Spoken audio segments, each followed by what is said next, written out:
Hello, everyone. It's Cal here again, and welcome back to our awesome Ielts Speaking Part 1 series. Today, we continue to dive into the exciting topic of study and work. I'll walk you through some fantastic sample answers to common questions like, what work do you do? Why did you choose to do that type of job? And more. These examples will help you craft confident, high-scoring responses that'll impress any examiner. So, grab your notebook, get ready to learn, and let's make your IELTS journey fun and successful. Don't forget to share your own answers in the comments. I can't wait to see them. Good morning. My name is Cal, and I'll be your examiner for the speaking test today. My ID is COWBIMI9199. Let's begin with some questions about yourself. What work do you do? I'm still a student at the moment, so I haven't started working yet. However, I do tutor my younger cousins sometimes, especially with their English homework, just to gain some experience and help them out. Why did you choose to do that type of job? Well, I guess tutoring is a good stepping stone for my future goal of becoming a teacher. It allows me to practice explaining ideas clearly and see if I really enjoy teaching in a real-life setting. Plus, it's rewarding to see someone improve because of your help. Do you like your job? Although I wouldn't call it a proper job yet, I do enjoy tutoring. It's satisfying to see my cousins get better at English and become more confident. It also keeps me on my toes because they often ask tricky questions that push me to brush up on my knowledge. What do you like best about your job? What I love most is the sense of achievement I get when they finally grasp a difficult grammar point or pronounce a word correctly. It's small moments like that which make the effort worthwhile. Do you miss being a student? Well, I'm still a student, but I know for a fact that when I grow up and start working full-time, I'll probably look back and miss these carefree days. Everyone says school days are the best days of your life, and I think there's some truth to that. Do you prefer to work in the morning or the afternoon? I'm definitely a morning person. My mind is fresher, and I tend to concentrate better before lunch. I'd rather get my work done early so I can unwind in the evening. Have you changed your work before? Not yet, since I'm still in school, but I imagine I'll switch roles a few times in the future to figure out what suits me best. After all, finding the right career is often a matter of trial and error. All right. That was a solid Part 1 response. If you're aiming for Band 7 or higher, you're absolutely on the right track. Let's break it down together and highlight what you're already doing well and what you can build on. I'll also explain some great vocabulary and idioms you used and how to use them naturally. Let's begin with the first question, a classic opener, where the examiner wants to learn about your occupation or study. Even if you're a student, this is a chance to use high-quality language. Tutor my younger cousins. Instead of saying, I help my cousins with English, the student says, I tutor my younger cousins. This is a strong, specific verb, better than just help or teach. You can use it in other contexts, too. I used to tutor high school students in math. In Iceland response, tutoring is a great way to gain experience before entering the workforce. He says, I tutor my younger cousins to gain some teaching experience. This sounds more mature and IELTS ready. Gain experience. This is a very natural collocation, common in academic and career settings. It's better than just saying learn or get experience. I'm doing a part-time job to gain some experience in customer service. He says, I occasionally tutor my younger cousins to gain some teaching experience before entering the workforce. Help them out. This is a casual phrasal verb, very natural in spoken English. It means assist someone in a light or informal way. My sister was struggling with her project, so I helped her out. In Iceland response, I help my cousins with their math homework. And he uses the phrase, I help them out because it sounds more casual and personal. Want to sound a bit more formal? Try, I support them with their homework. But help them out is perfect for Part 1 tone, relaxed and personal. Let's look at the answer for Why did you choose to do that type of job? This is a perfect opportunity to show you can reflect on motivation and future goals. Key themes in speaking part 1 and 3. The student gives a well-organized response using natural expressions that can push you into band 7+. A good stepping stone. This is a fantastic phrase, figurative and precise. A stepping stone is something that helps you move toward a bigger goal. It's simple but smart. Example: working part-time is a great stepping stone to building a full-time career. Volunteering can be a stepping stone to a future in teaching. Try this in Ielts speaking part 3 when discussing career development or personal growth. Future goal, collocation. This phrase shows clear direction and planning. Use this instead of I want to be or my dream is if you want a more academic tone. Example: my future goal is to become a professional translator. You can also say long-term objective, more formal, band 8+. Career aspiration, band 7.5 level. Real-life setting, collocation. This phrase makes your answer sound thoughtful and realistic. It means doing something in an authentic or practical environment, not just studying theory. Example: internships provide a chance to apply knowledge in a real-life setting. Tutoring gives me experience in a real-life teaching environment. Try to contrast it with classroom setting or theoretical study to show deeper thinking. It's rewarding to, collocation. This is a high-value structure to express personal satisfaction or emotional benefit. Rewarding is stronger and more mature than fun or good. Example: it's rewarding to see someone improve because of your help. I find teaching rewarding, especially when students gain confidence. Use this in speaking part 2 when describing experiences or in part 3 to talk about job satisfaction. The "do you like your job?" question is a very open question. It invites you to describe feelings, challenges, and benefits. In this answer, the student uses strong personal reflection and high-value vocabulary to sound natural and fluent. A proper job. A casual but clear way to refer to full-time, official employment, not part-time or informal work. It's not a proper job yet, but it helps me gain experience. I haven't started a proper job, but I do freelance projects.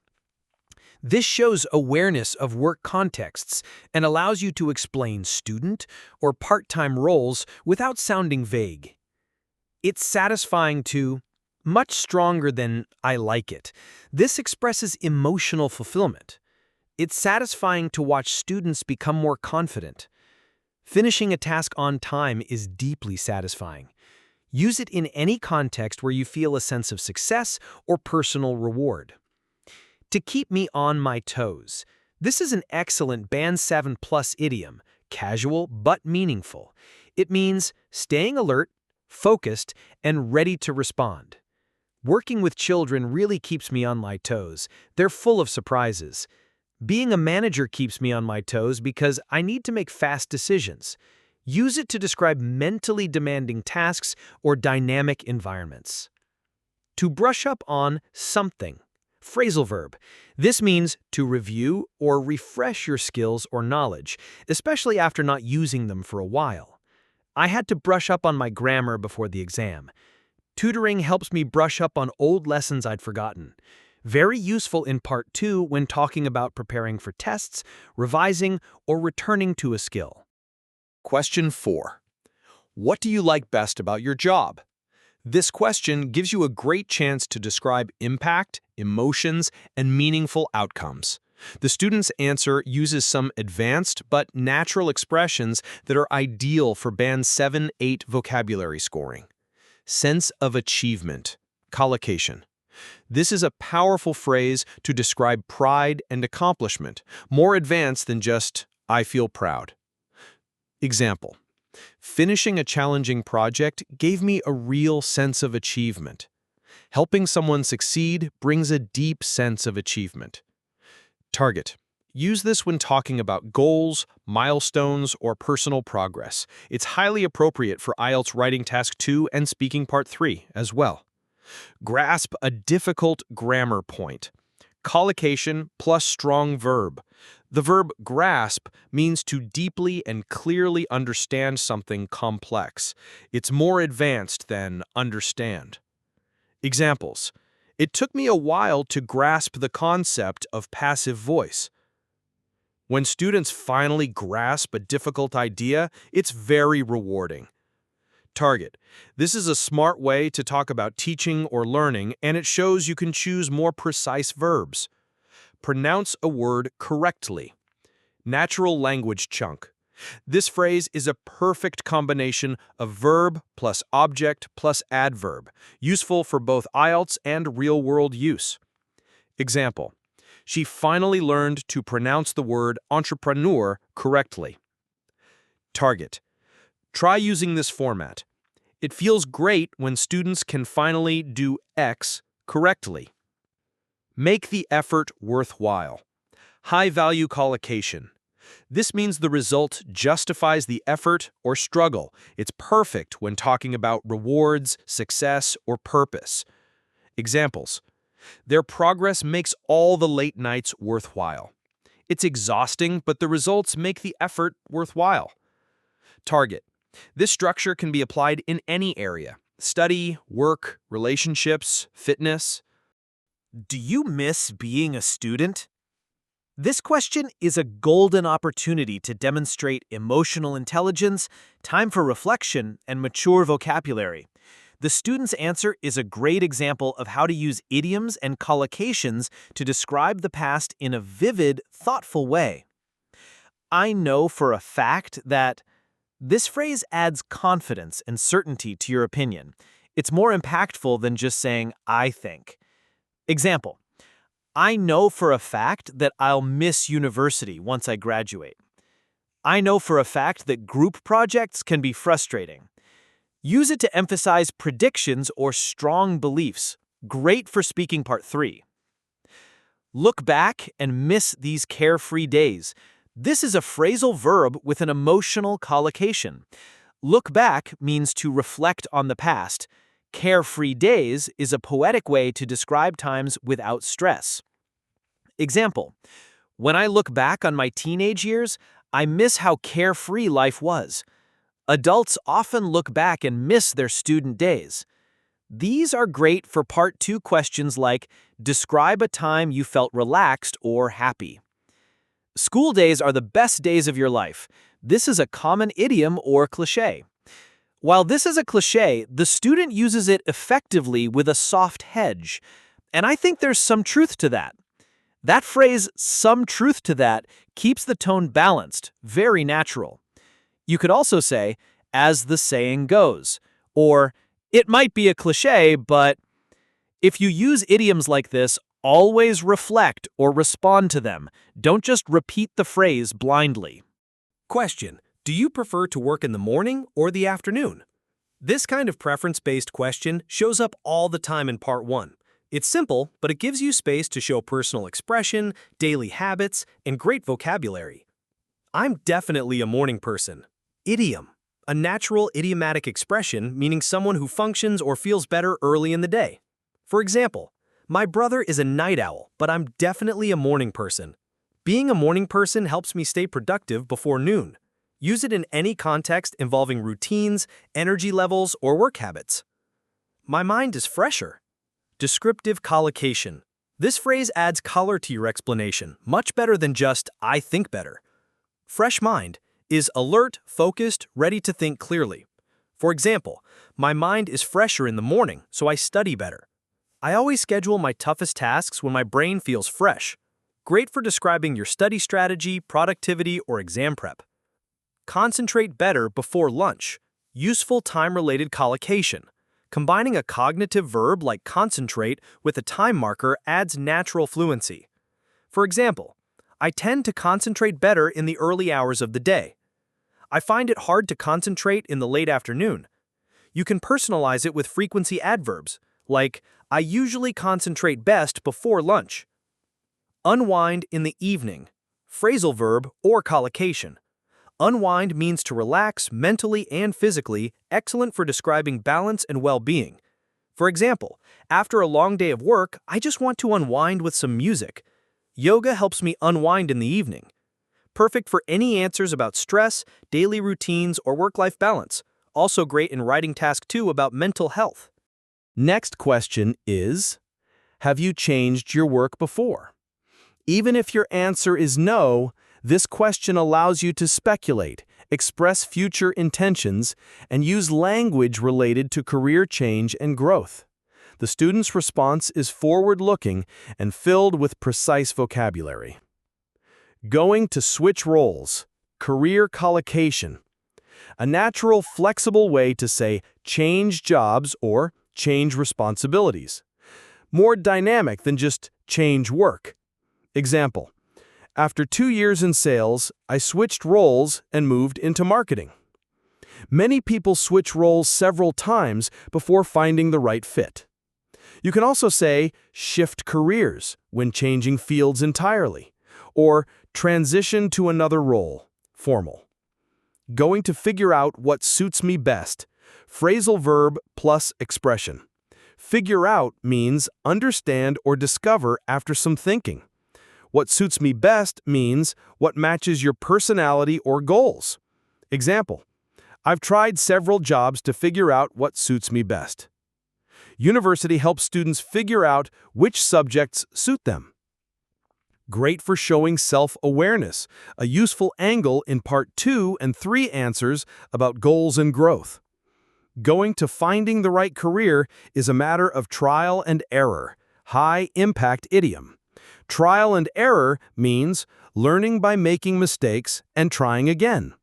It's figurative, mature, and perfectly natural in Ielts Band 7-8 speech.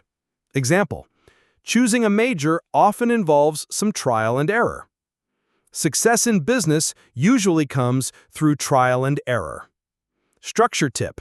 A, it's a matter of idiom. A great sentence starter. It's a matter of discipline, balance, personal choice, or trial and error. Before we wrap up this video, I've got one more awesome sample answer for you on the same topic, along with different ways to respond that you can actually use in your everyday life. So listen closely and pick up some useful tips. Plus, drop a comment below to let me know which topic you'd love me to cover in the next video. And don't forget, give this video a like, share it with your friends, and hit that subscribe button to support more videos like this. Thanks, and see you next time. Good morning. My name is Cow, and I'll be your examiner for the speaking test today. My ID is COWBIMI9199. Let's begin with some questions about yourself. What work do you do? I don't have a job at the moment, but I do help out with some freelance translation whenever I have time. It's not regular work, but it does give me a taste of what it's like. Why did you choose to do that type of job? Well, translation is closely related to what I want to do in the future. It helps me improve my vocabulary and exposes me to real-life contexts that textbooks don't always cover. Plus, it's quite satisfying to see your work actually being used. Do you like your job? I wouldn't call it a full-time job yet, but I do enjoy it. It's challenging but rewarding. Sometimes you have to rack your brain to find the best way to convey meaning accurately. What do you like best about your job? What I appreciate most is that I'm learning and earning a bit of pocket money at the same time. It also gives me a sense of independence, which I really value. Do you miss being a student? Since I'm still studying, not yet, but I'm pretty sure when I start working full-time, I'll look back and wish I'd appreciated this time more. Do you prefer to work in the morning or the afternoon? I'm more productive in the morning. I like getting things done early so I can relax or hang out with friends later in the day. Have you changed your work before? Not yet, but I'm open to trying different things in the future. I think it's good to gain experience in different fields to see where your strengths truly lie.